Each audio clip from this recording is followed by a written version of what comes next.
चलो बच्चों, तो आज हम लोग अकाउंट में सेकंड पार्ट का फर्स्ट चैप्टर कंटिन्यू करें, जिसका नाम है अकाउंटिंग फॉर शेयर कैपिटल। देखो, इसमें हम लोग फाइनल एक्सरसाइज के सब सम्स देख रहे थे ना, जिसके अंदर हम लोग हर एक दिन एक एक नया नया टॉपिक देख रहे थे कि जैसे हमने अकाउंटिंग एंट्रीज के वक्त एप्लीकेशन, अलॉटमेंट, कॉल्स के वक्त कैसे एंट्रीज करते हैं, कॉल इन एरियर्स या ऐसे टॉपिक्स देखे थे ना हमने। आज हम लोग इस चैप्टर का दूसरा एक नया टॉपिक देखें, छोटा सा ही टॉपिक है जिसका नाम है शेयर इश्यूड एट प्रीमियम।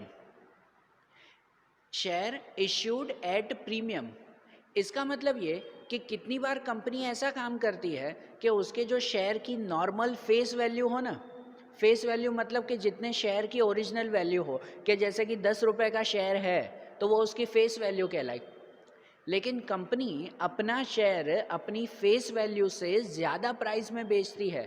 10 रुपये का शेयर 15 रुपये में बेचती है, 5 रुपये ज़्यादा चढ़ाकर। क्यों ऐसा पता है?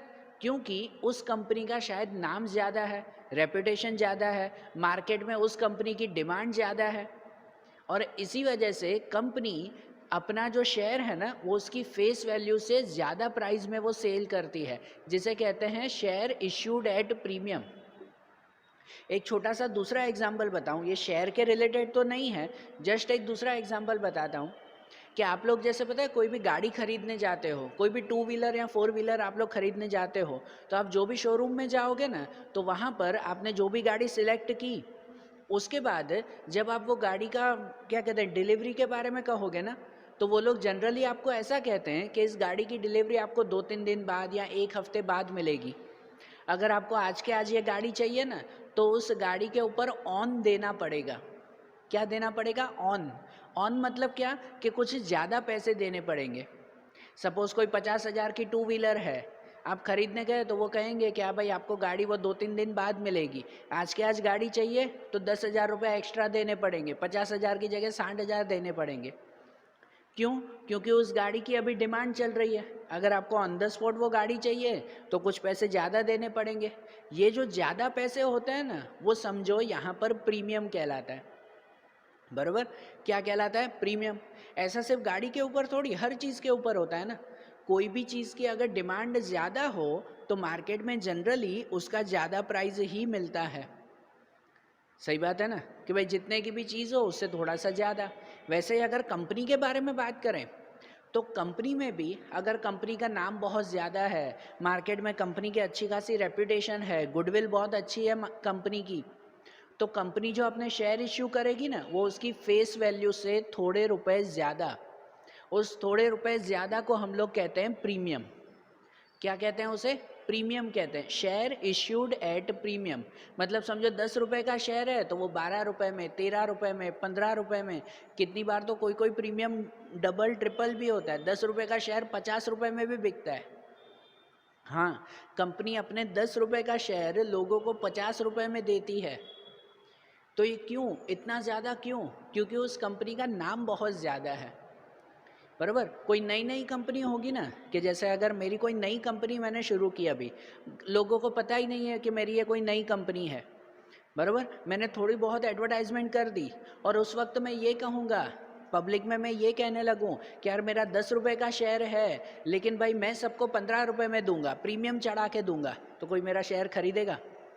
नहीं खरीदेगा ना। नई नई कंपनी है मेरी, कोई पहचानता ही नहीं है। 10 रुपये का शेयर कोई नहीं खरीदेगा, 15 रुपये कोई देगा मुझे, प्रीमियम देगा? कोई नहीं ना। लेकिन जैसे रिलायंस जैसी बड़ी कंपनी है ना, रिलायंस टाटा जैसी बड़ी कंपनी जिसका इतना नाम है, इतनी रेपुटेशन है, वो अगर मार्केट में ये पब्लिसिटी कर दे ना कि भाई 10 रुपये का शेयर है लेकिन हम लोग प्रीमियम के साथ 15 रुपये में बेचेंगे, तो भी लोग उस रिलायंस कंपनी के शेयर खरीदेंगे। खरीदेंगे ना। क्यों खरीदेंगे? क्योंकि उसका नाम बहुत ज़्यादा है। सबको पता है कि भले 15 रुपये में, लेकिन फ़ायदा इस कंपनी से मुझे बहुत होगा। उस शेयर के ऊपर प्रीमियम भी तो मिलता है ना, उस शेयर के ऊपर इंटरेस्ट भी तो मिलता है ना। तो अगर अगर जो है वो शेयर प्रीमियम पे इश्यू करते हैं ना, तो जो लोग शेयर खरीदते हैं ना, तो उन्हें इंटरेस्ट भी ज़्यादा मिलता है, इसीलिए लोग ज़्यादा पैसे देकर खरीदते हैं। मेरी कंपनी का अगर शेयर हो 10 रुपये का शेयर मैं 15 में बेचूं, ठीक है, आप लोगों को ये कहूँ कि अगर आपको मेरे शेयर खरीदने हो तो 15 रुपये में ही मिलेंगे, तो आप लोग मेरा शेयर कब खरीदोगे पता है? कि अगर आपको उतना फ़ायदा मिले तो, नहीं तो खरीदोगे आप, है ना? 10 रुपये में ही नहीं खरीदोगे ना, 15 रुपये कहाँ से? सही बात कि नहीं? तो इसलिए कंपनी जनरली जब उसका रेपुटेशन ज़्यादा हो, जब उसकी गुडविल अच्छी खासी हो, मार्केट में उस कंपनी की डिमांड अच्छी चल रही हो, तब उस वक्त कंपनी अपना शेयर थोड़े ज़्यादा पैसों में बेचती है, जो कहलाता है उसका प्रीमियम। समझ आ रहा है? और ये जो प्रीमियम के उसे एक्स्ट्रा पैसे मिलते हैं ना, वो कंपनी अपने डेवलपमेंट में यूज़ कर सकती है।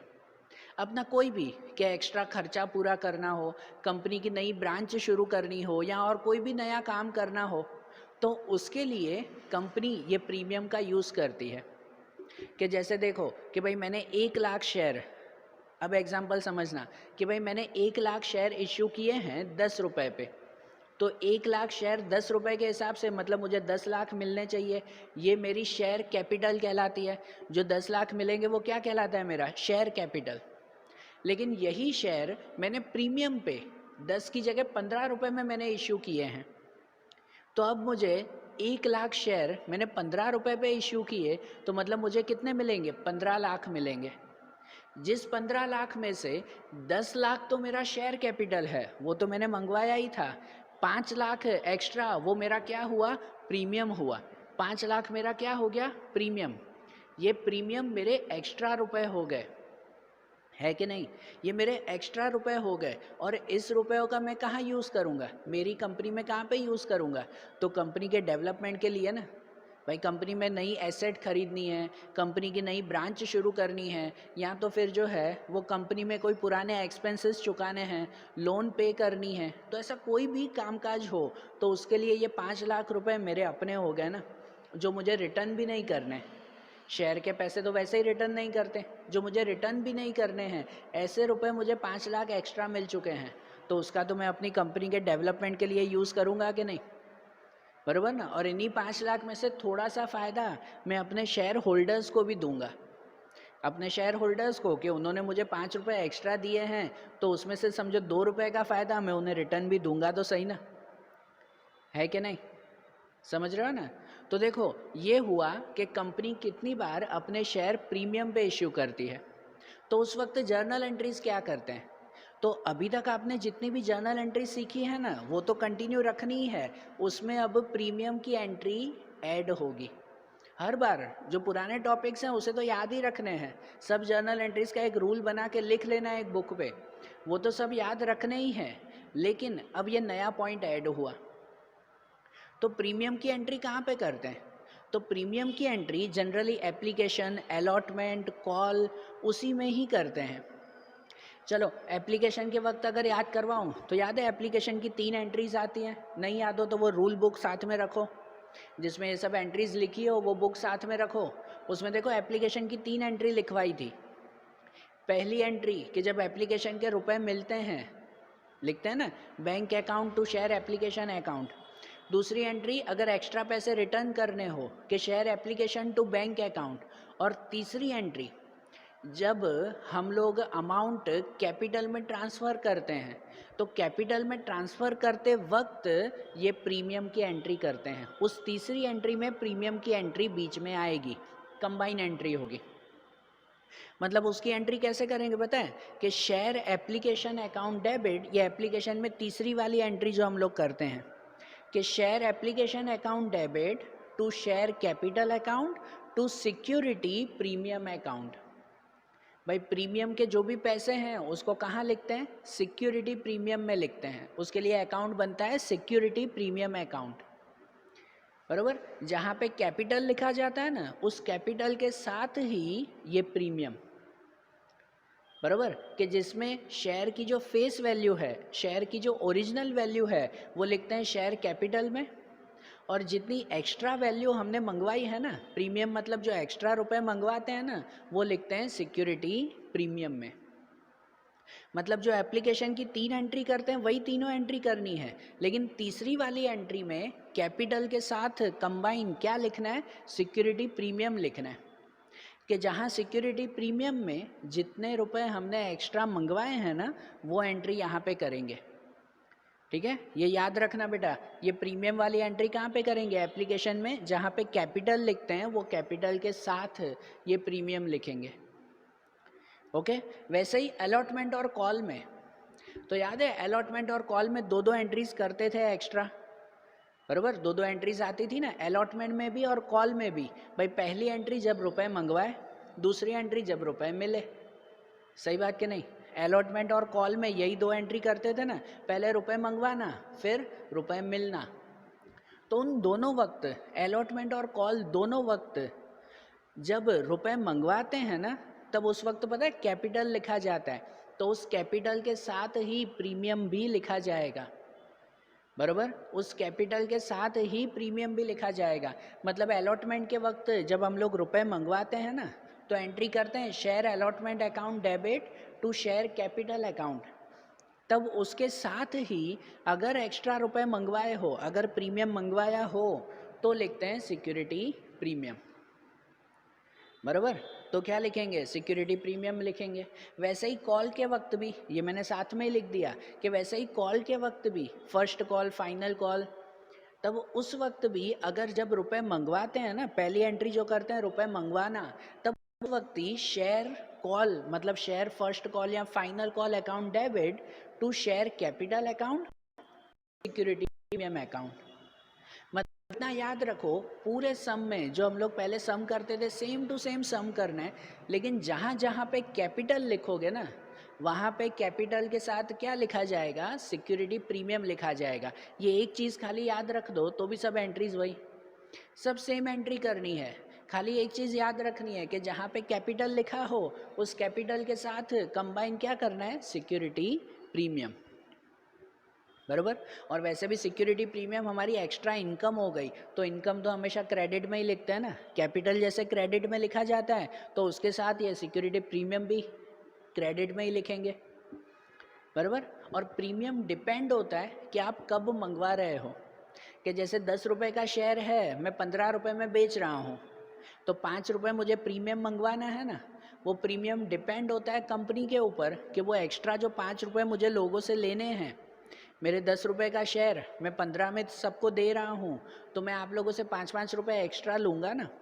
तो वो 5 रुपये एक्स्ट्रा मैं कभी भी ले सकता हूँ, भले एप्लीकेशन के टाइम में मैं बोलूँगा कि एप्लीकेशन के 3 रुपये थे ना, उसके साथ 5 रुपये और भी लाओ, या तो अलॉटमेंट के वक्त, कि एप्लीकेशन के वक्त नहीं तो अलॉटमेंट के वक्त, कि अलॉटमेंट के वक्त मैं बोल सकता हूँ कि भाई चलो कि जो अलॉटमेंट के आप 4 रुपये ला रहे हो, उसके साथ 5 रुपये और भी लेके आओ। या तो कॉल के वक्त, के कॉल के वक्त चलो 3 रुपये मंगवा रहा हूँ, तो उसके साथ चलो 5 रुपये और भी, बराबर। तो प्रीमियम वो कंपनी के ऊपर डिपेंड होता है कि वो जब चाहे तब मंगवाए, और जब भी वो मंगवाएगी ना, तब उस वक्त ये सिक्योरिटी प्रीमियम की एंट्री करेंगे।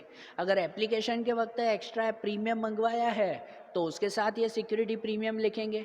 अगर अलॉटमेंट या कॉल के वक्त मंगवाया है, तो उस वक्त ये सिक्योरिटी प्रीमियम लिखेंगे। ठीक है, अब समझ में आ रहा है ना? अब इसका एक सम करें तो पता चलेगा, ठीक है ना।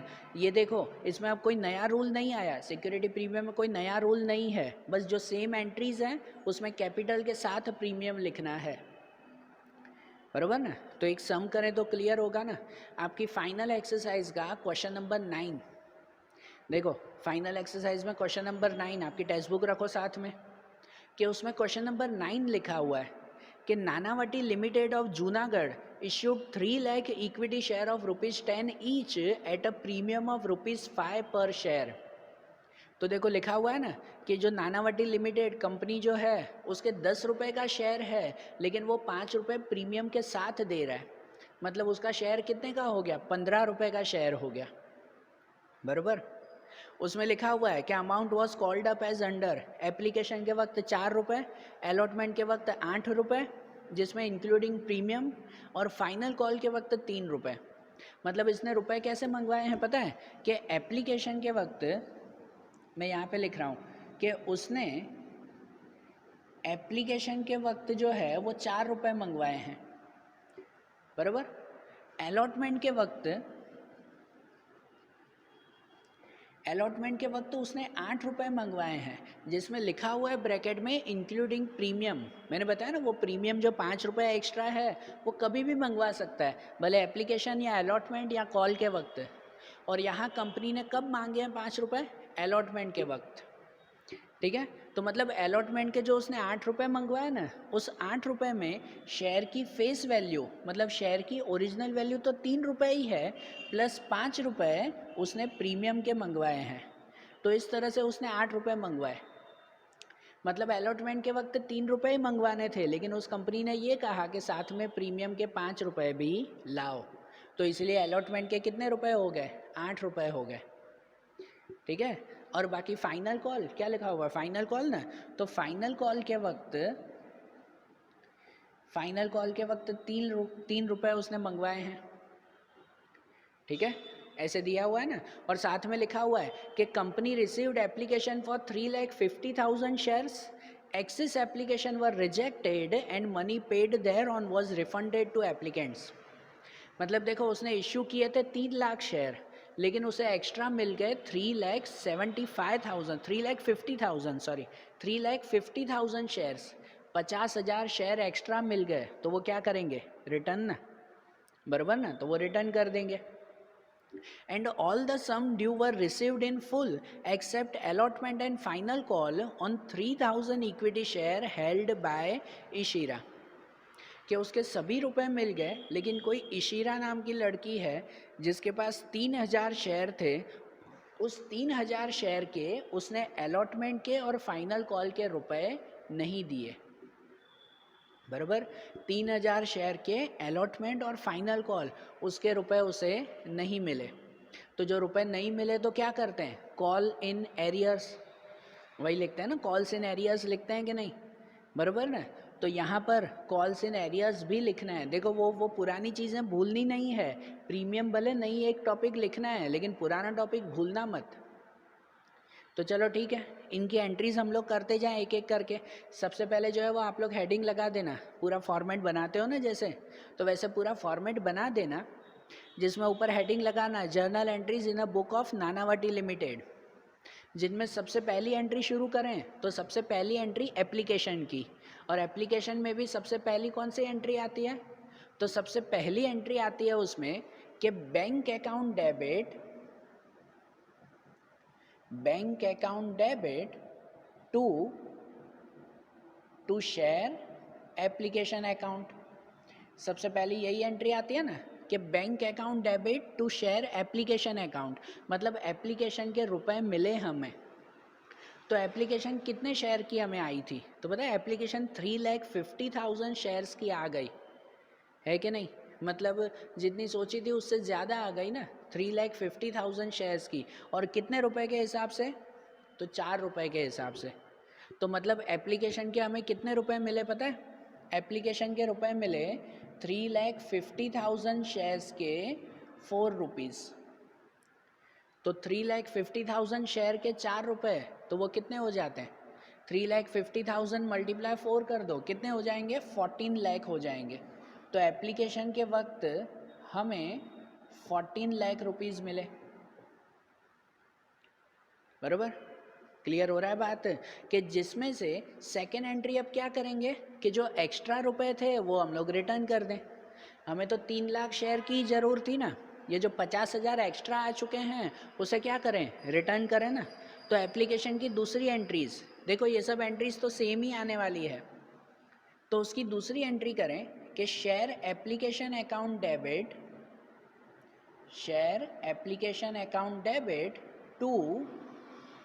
To bank account, share application to bank account, कि उसमें कितना रिटर्न करेंगे? तो 50,000 शेयर रिटर्न करें 4 रुपये के हिसाब से। एप्लीकेशन के 4 रुपये ही है ना, तो 50,000 शेयर 4 रुपये के हिसाब से हम लोग रिटर्न करें, मतलब कितने रुपए रिटर्न होंगे? रिटर्न हो जाएंगे 2 लाख रुपए। कितने रिटर्न हो जाएंगे? 2 लाख रुपए। बराबर। और फिर एप्लीकेशन की तीसरी एंट्री, एप्लीकेशन की थर्ड एंट्री क्या करते हैं कि उसे कैपिटल में ट्रांसफ़र करें, उसे कैपिटल में ट्रांसफ़र करें। तो कैपिटल में कैसे ट्रांसफ़र करते हैं कि share application account debit share application account debit to share capital account, ऐसे लिखते हैं ना, share application account debit to share capital account. कितना ट्रांसफ़र करेंगे? अब हाँ, ये कैपिटल के साथ सिक्योरिटी प्रीमियम लिखना है यहाँ पे? नहीं लिखना है, क्योंकि प्रीमियम किसके साथ है? अलॉटमेंट के साथ प्रीमियम मंगवाया है। तो एप्लीकेशन के वक्त सिक्योरिटी प्रीमियम, जैसे मैंने बताया ना कि शेयर कैपिटल के साथ सिक्योरिटी प्रीमियम लिखना चाहिए, तो वो यहाँ पे अभी नहीं लिखना है, अभी नहीं लिखना है हमें, क्योंकि एप्लीकेशन के वक्त प्रीमियम थोड़ी मंगवाया, प्रीमियम अलॉटमेंट के वक्त मंगवाया। तो जब अलॉटमेंट की एंट्री करेंगे ना, तब उस वक्त प्रीमियम लिखेंगे, ठीक है? एप्लीकेशन में नहीं लिखना है प्रीमियम, ध्यान देना। तो एप्लीकेशन में तो नॉर्मली एंट्री करेंगे, share application account debit to share capital account. कितना ट्रांसफ़र करना है कैपिटल में? तो कैपिटल में हमें ट्रांसफ़र करना है 3 लाख शेयर, 3 लाख शेयर 4 रुपये के हिसाब से। एप्लीकेशन के 4 रुपये ही है ना, और शेयर कितने? 3 लाख शेयर्स ही हैं, टोटल तो 3 लाख ही है ना। 50,000 जो एक्स्ट्रा थे वो रिटर्न कर दिए, मतलब हमने कैपिटल में ट्रांसफ़र किए 12 लाख रुपीज़। कितने हो जाएगी अमाउंट? 12 लाख रुपए, बराबर। ये हो गई हमारी एप्लीकेशन की एंट्री, पहला पार्ट कंप्लीट। अब दूसरा पार्ट शुरू करें, नंबर 4 एंट्री यहाँ पे शुरू करें, वो है अलॉटमेंट की। तो अलॉटमेंट की पहली एंट्री कि जब हम रुपए मंगवाते हैं, अलॉटमेंट में कितने रुपए मंगवाने हैं? 8 रुपये प्रीमियम के साथ। अब प्रीमियम के साथ, ये ध्यान देना, तो प्रीमियम के साथ मंगवाने हैं तो पहली एंट्री ये करेंगे ना, बराबर ना। जब रुपए मंगवाते हैं तभी ये एंट्री करते हैं प्रीमियम की। पूरे सम में प्रीमियम खाली यहाँ पे लिखना है और कहीं नहीं, ठीक है? खाली यहाँ पे लिखना है हमें, तो इसलिए उसकी एंट्री हम लोग क्या करेंगे?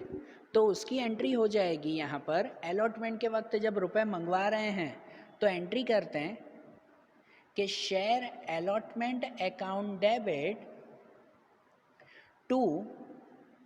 To share capital account and to security premium account. ये मैंने शॉर्ट में लिखा, सिक्योरिटी प्रीमियम अकाउंट, बराबर। तो अब यहाँ काउंटिंग में ध्यान देना कि देखो यहाँ पर अलॉटमेंट के वक्त हमने कितने रुपए मंगवाए?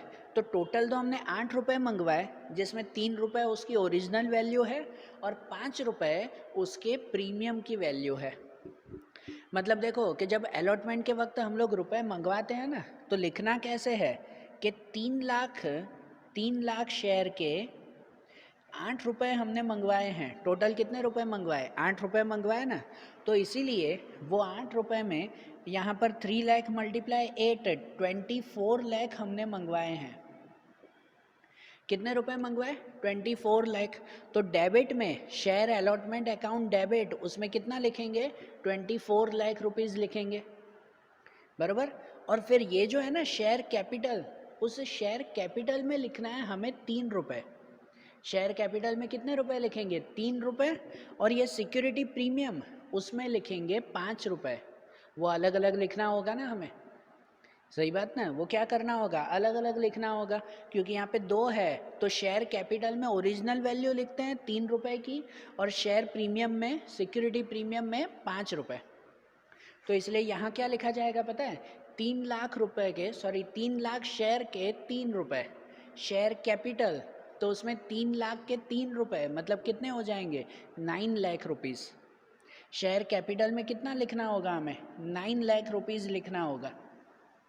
और सिक्योरिटी प्रीमियम में, तो सिक्योरिटी प्रीमियम में 3 लाख शेयर के 5 रुपये। प्रीमियम कितने का है? 5 रुपये का है ना, तो 3 लाख के 5 रुपीज़, मतलब कितने हो जाएंगे? 15 लाख रुपीज़ हो जाएंगे। तो सिक्योरिटी प्रीमियम में लिखेंगे हम लोग 15 लाख रुपीज़,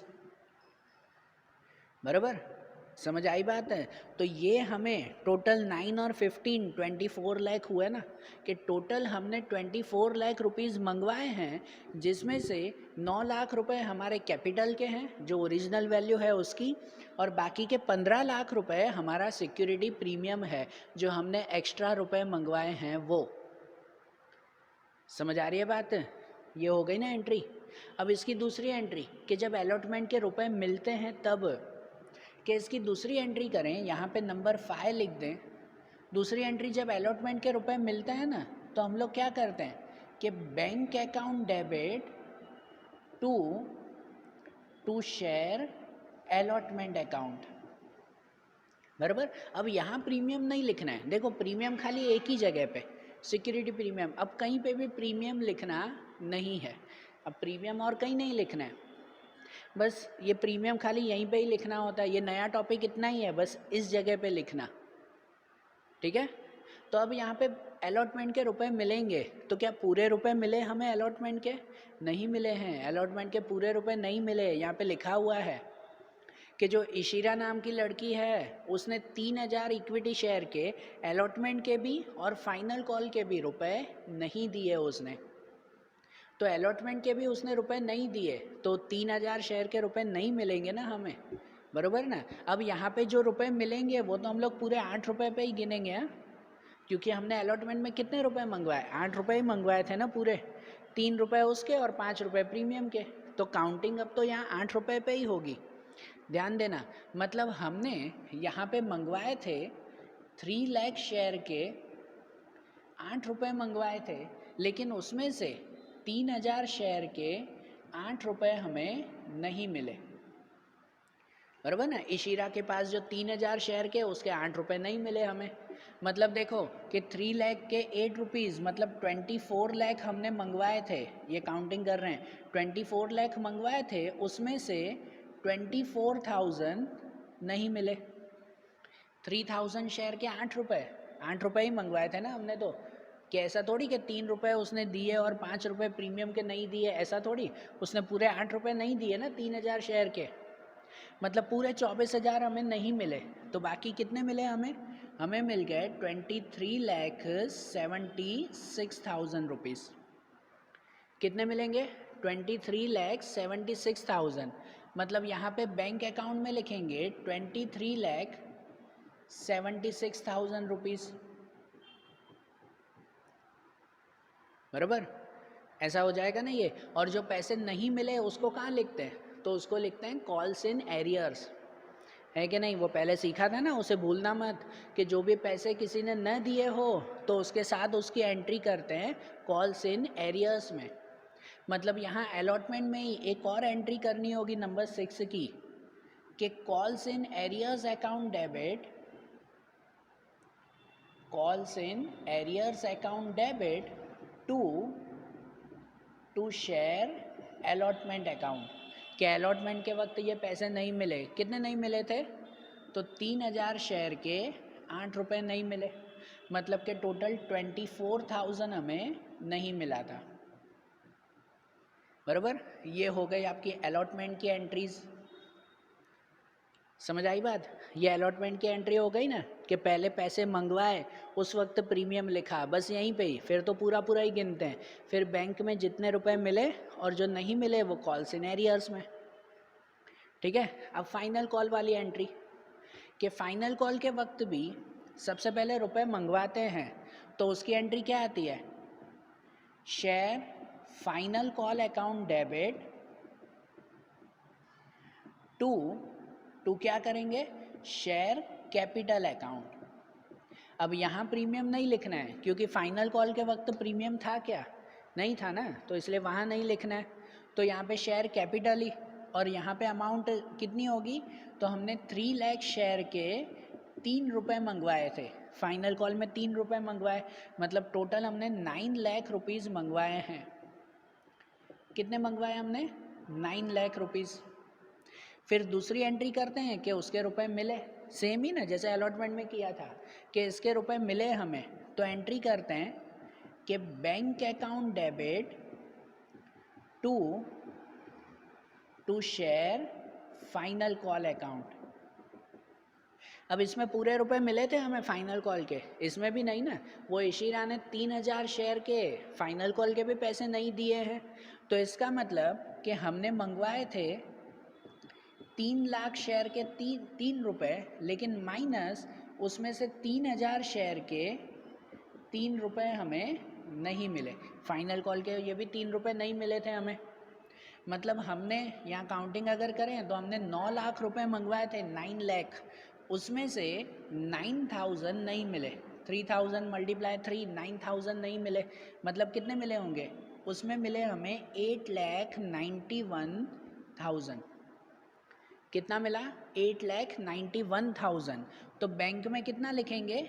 8,91,000 लिखेंगे कि हमें इतने रुपए मिले, ये बैंक में लिख दिया,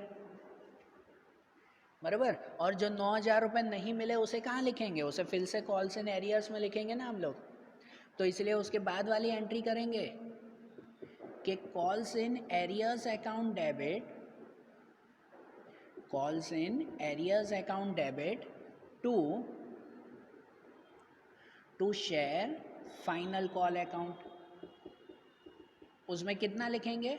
तो 3,000 शेयर के 3 रुपये, मतलब के 9,000 रुपये हमें नहीं मिले वो। तो ये आपकी कंप्लीट एंट्रीज हो गई। समझ आया? पहले एप्लीकेशन, फिर अलॉटमेंट और फिर कॉल की एंट्री, जिसमें बीच में प्रीमियम भी आ गया और कॉल्स इन एरियर्स भी आ गया। समझ आई ना ये एंट्रीज? तो आज जैसे हमने ये टॉपिक देखा ना, बराबर, ये सम अच्छी तरह से जो है वो आप लोग आपकी बुक में लिख लेना, ठीक है। और जैसे ये टॉपिक हमने कंप्लीट किया, वैसे ही इसका दूसरा सम क्वेश्चन नंबर 10 वो भी सेम टॉपिक पर ही है, जो अब हम लोग कल के वीडियोस में देखेंगे, ठीक है। और ये जो टॉपिक्स चल रहे हैं इसकी हर एक की पर्टिकुलर नोट्स, पर्टिकुलर जो है वो सॉल्यूशन अच्छी तरह से सब बुक में लिखना, ठीक है ना, तो ही ये चैप्टर अच्छी तरह से कंप्लीट होगा, बराबर। तो इनके आगे के सम्स, आगे के टॉपिक्स वो अब हम लोग कल के वीडियोज़ में देखेंगे। Okay, thank you.